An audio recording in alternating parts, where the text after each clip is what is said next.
Dear students, myself Dr. Mahesh Kumar Indra, Assistant Professor, PG Department of Swasthwarth and Yoga, doctor Sarvepalli Radhakrishnan, Rajasthan Ayurveda university Jodhpur.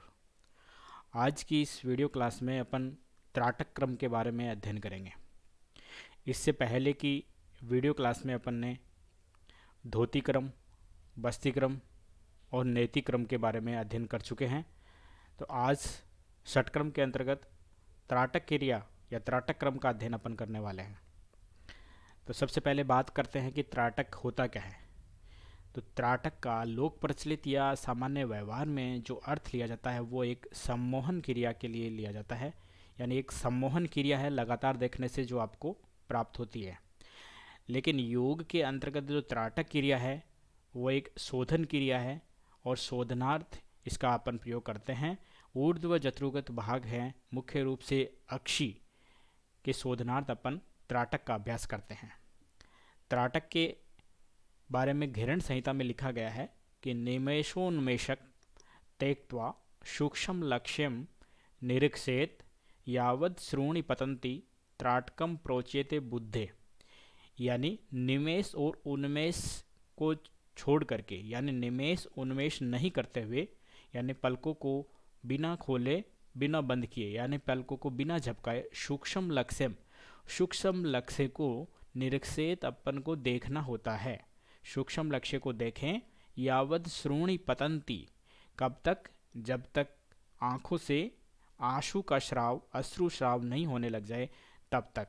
त्राटकम प्रोचेते बुद्धे, इसे त्राटक कहते हैं, इसे त्राटक कहा गया है। हठयोग प्रतिपिका में इसके बारे में क्या लिखा है कि निरीक्षे निश्चल दृश्य सूक्ष्म लक्ष्यम समाहित है अश्रु संपातम प्रियंतम चारि त्राटकम स्मृतम, यानी निरीक्षे निश्चल दृष्टा, निश्चल दृष्टि यानी स्थिर दृष्टि से स्टडी, सूक्ष्म लक्ष्य को देखना है, निरीक्षित देखना है उसे, अश्रु संपात पर्यंत, जब तक अश्रु का स्राव नहीं होने लग जाए तब तक देखना है। यह त्राटकम स्मृतम, इसे त्राटक कहा गया है। फिर त्राटक के प्रकार बताए गए हैं। त्राटक के 3 प्रकार बताए गए हैं: बाह्य त्राटक, मध्य त्राटक और अंतः त्राटक। इससे पहले अपन बात करें त्राटक की क्रिया में मुख्य रूप से 3 बातों पर अपन को मुख्य ध्यान रखना होता है। सैद्धांतिक दृष्टि से 3 लक्ष्यों का अपन को निर्धारण करना होता है। कौन कौन से? पहला, आप स्वयं जो एक दर्शक के रूप में अभ्यास करते हैं। दूसरा, जो स्थूल वस्तु जो आपके सामने है यानी दृश्य। और तीसरा, दृश्य देखने की क्रिया।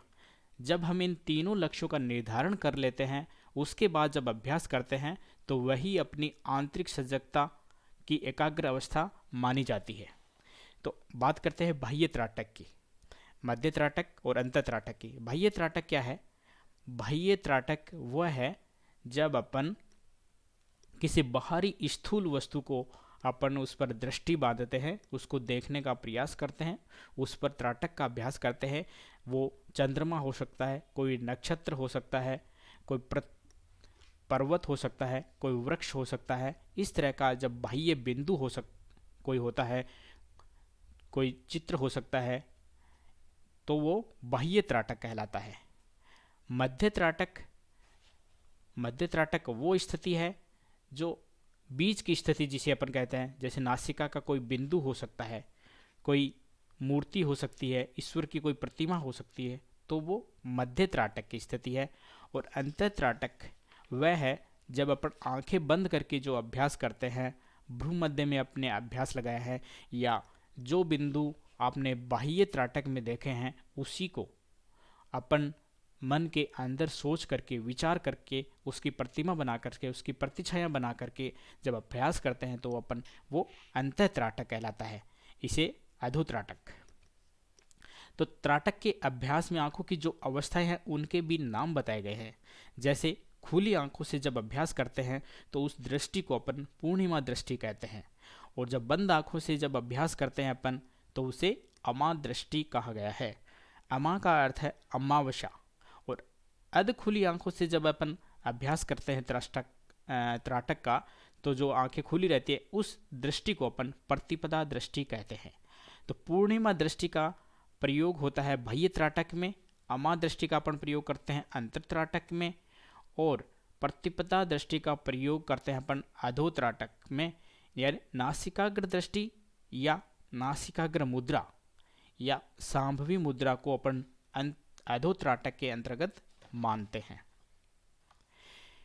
त्राटक के अभ्यास में अपन को क्या सावधानियां बरतनी है, इसके बारे में बात करते हैं कि जब आप त्राटक का जिस स्थान पर अभ्यास कर रहे हैं, जिस स्थान पर आप बैठे हैं, वो स्थान, वो वातावरण बिल्कुल एकांत होना चाहिए, शांत होना चाहिए। किसी प्रकार की तेज हवाएं वहाँ पर बिल्कुल नहीं होनी चाहिए, निवात की स्थिति वहाँ पर लगभग होनी चाहिए। त्राटक बिंदु से आपकी उचित दूरी होनी चाहिए। कोई जो बिंदु आपने निर्धारित किया है, जिस बिंदु पर आप त्राटक का अभ्यास कर रहे हो, उस बिंदु से जो आपकी दूरी है वो बिल्कुल सही होनी चाहिए, यानी उचित दूरी होनी चाहिए। वो बिंदु आपको अच्छे से दिख सके और आप उस पर अभ्यास कर सकें, आप उस पर ध्यान लगा सकें।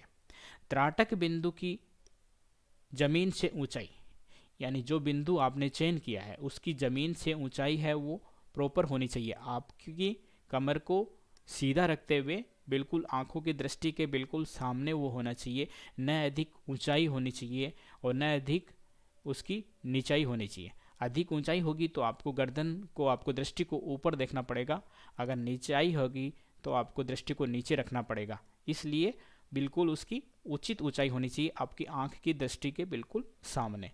उचित प्रकाश, और जिस स्थान पर, जिस वातावरण में आप अभ्यास कर रहे हैं उस स्थान पर उचित प्रकाश की व्यवस्था होनी चाहिए।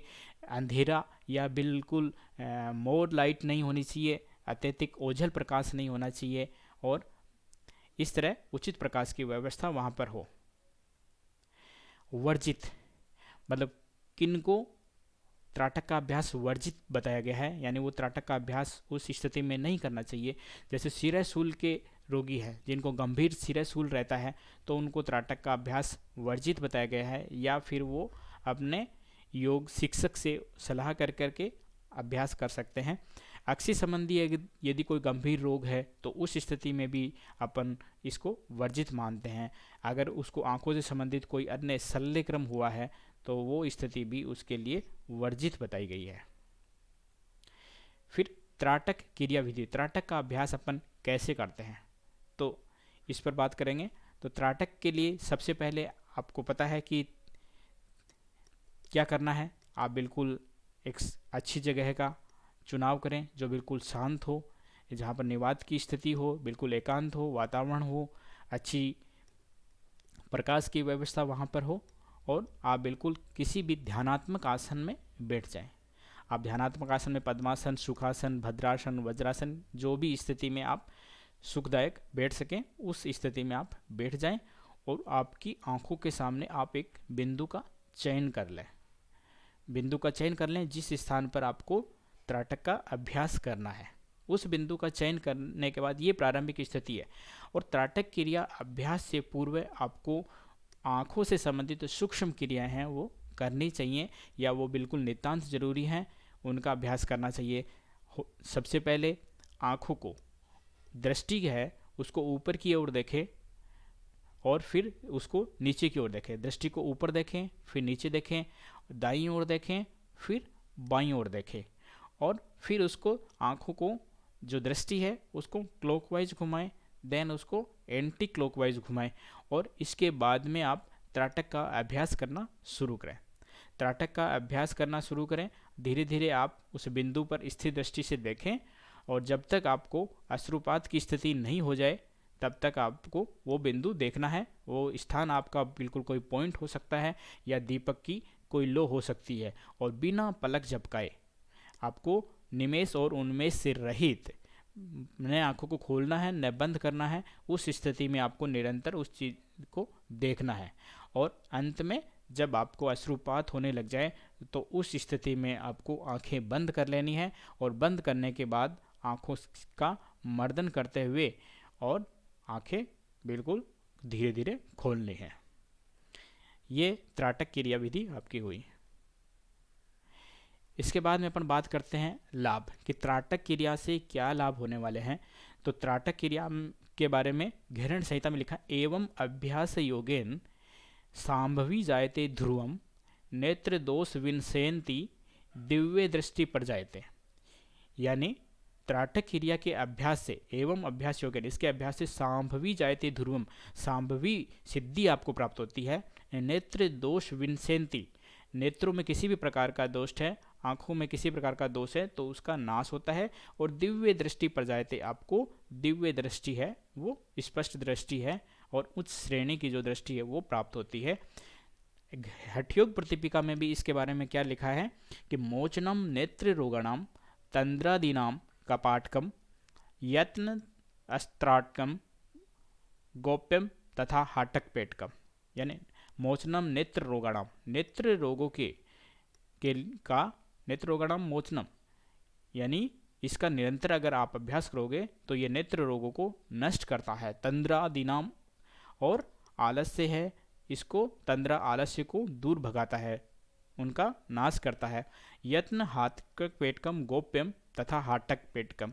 और इस त्राटक क्रिया का अभ्यास बिल्कुल गुप्त रूप से करना चाहिए, जिस प्रकार अपन बिल्कुल सोने से भरी हुई गठरी या पेटी को अपन गुप्त रूप से उसकी सुरक्षा में रखते हैं, उसका ध्यान रखते हैं, उसको गुप्त रखते हैं। इसी तरह आपको त्राटक का अभ्यास भी वो गोप्य रूप में, गुप्त रूप में करने के लिए आचार्यों ने कहा है। धन्यवाद। किसी भी स्टूडेंट का कोई कमेंट हो, कोई ओपिनियन हो, कोई क्वेश्चन हो तो वो mahesndr4@gmail.com या हितायु आयुर्वेदा 85@gmail.com या व्हाट्सएप नंबर 9928833120 पर अवश्य भेजें। आपकी प्रतिक्रियाओं का मुझे इंतज़ार रहेगा। धन्यवाद।